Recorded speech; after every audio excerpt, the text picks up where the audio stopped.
picture a very nervous 17-year-old Julia. My heart was pounding, my mouth was dry, and my hands were sweaty because I was about to walk into my boss's office and ask for my first pay raise. Somehow, I managed to negotiate my rate from $7.25 an hour to $7.75. 10 years later, when I found myself in a similar position, you'd think I might have felt a bit older and wiser going in, but I didn't.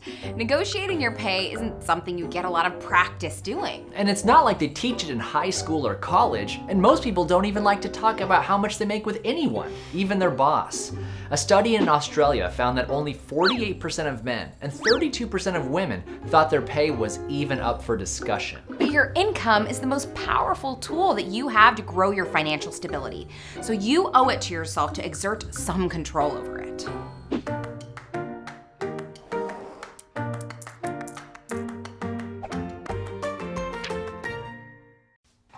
The first step in getting a pay raise is to decide to ask for one. In a perfect world, your boss would notice all your hard work and say, "Hey, that employee's a real benefit to this company. I should increase their salary, and I'll give them a company car and a corner office while I'm at it." But this just doesn't happen in the real world. Your boss might even recognize your value, but he or she probably has their own budget to worry about, so they're unlikely to increase their expense without you initiating the conversation. However, before you do that, you've got to prepare your case. How are you especially valuable to the company? What achievements or successes have you had recently? Have your responsibilities expanded beyond the original job description? Any extra training or education relevant to your work? It's best not to compare your pay to other employees. That's not considered professional. And don't include personal needs like my rent went up or my dog got sick. Employers will only care about your individual merit. And remember that just doing your job is not a good enough argument. After all, you already agreed to do that when you first took the position. You have to show that you're more valuable now than you were when you were hired. Although you're arming yourself with arguments, keep in mind that it's not a battle. Replacing an established employee is very expensive and time-consuming, so if you're a good worker, your boss probably wants the same thing you do, for you to be happy enough to stick around. Unless they're an abusive jerk, in which case, would getting a raise really make you happier? Maybe you should be looking for a different job instead. Have a specific number in mind. Researchers at Columbia Business School found that workers were more likely to get a raise if they asked for a precise amount, probably because they seemed more confident about their worth, but you do have to be realistic. Most pay raises are between 1% and 5%, and you can use websites like PayScale or Glassdoor to find out the market rate for your position in your area. Timing is key. If the company is in the middle of a big project and your boss is stressed out, you might want to wait for things to calm down before asking for a raise. Plan your request soon after you've completed a big achievement or shown that you can successfully handle more responsibilities. And if you've recently taken a vacation or missed a deadline, you should probably allow some time to reestablish your reliability.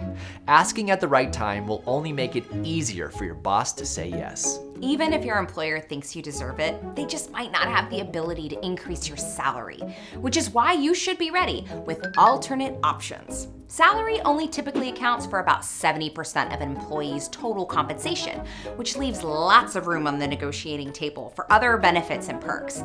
And you can get creative. There's gym membership reimbursement, professional development funding, commuting expense coverage, more flexible work hours. Heck, maybe it's just a cubicle that's as far as possible from the obnoxiously loud coworker. Come up with the top 3 things you would change about your job and see if they're amenable. When you've got your presentation planned out, it's time to rehearse.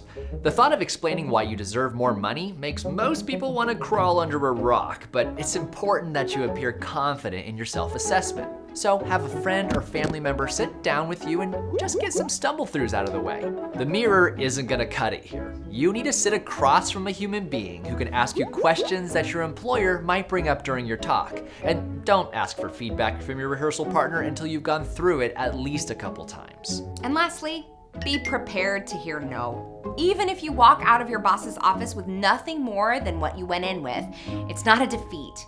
You have successfully communicated your expectations about your career and shown your investment in the company long term.